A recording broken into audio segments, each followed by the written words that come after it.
محدثین علماء کرام نے حدیث کے جو راوی ہیں، روات ہیں، ان کی وضاحت اور ان کی تفصیل بیان کرتے ہوئے سب سے پہلے صحابہ کرام کی معرفت اور ان کے متعلق کچھ کلام فرمایا ہے۔ اصول حدیث کی کتابوں میں یہ باب اور یہ موضوع اچھے طریقے سے مرقوم ہے، لکھا گیا ہے۔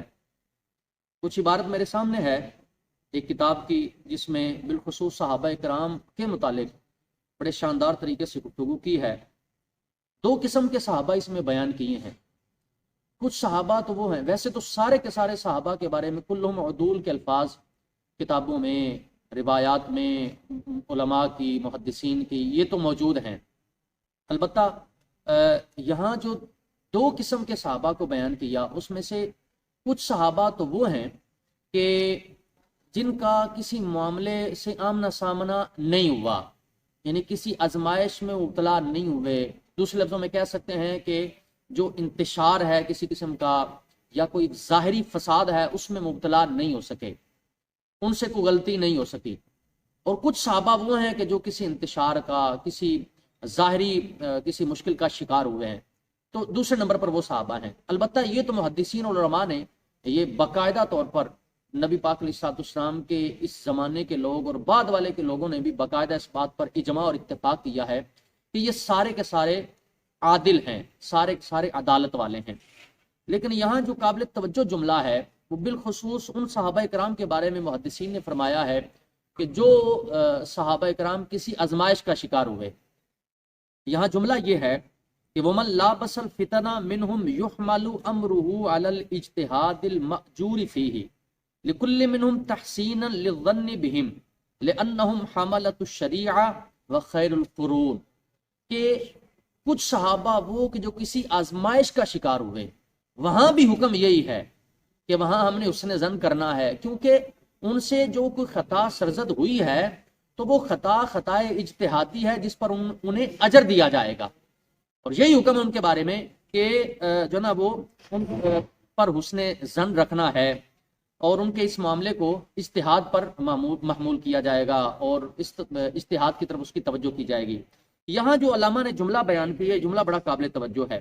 تفسیر مصطلح الحدیث میں یہ درسی کتاب ہے اور سینکڑوں مدارس میں پڑھائی جانے والی ہے، اور یہ باقاعدہ طور پر ایک فن کی کتاب ہے، اور جو اصول حدیث کے علماء ہیں یا محدثین ہیں وہ اس پر اعتبار و اعتماد کرتے ہیں۔ جملہ یہ ہے، کیوں ان کے بارے میں حسن ظن کرنا ہے؟ وہ کسی آزمائش کا شکار ہوئے یا نہ ہوئے، ویسے تو سب پر پورا ایمان اور یقین ہے کہ ان کے بارے میں کف لسان رکھنی ہے، ان کے بارے میں کمزور جملہ نہیں بولنا، ان کے بارے میں توجہ کرنی ہے، ان کا حساب ہم نے نہیں لینا۔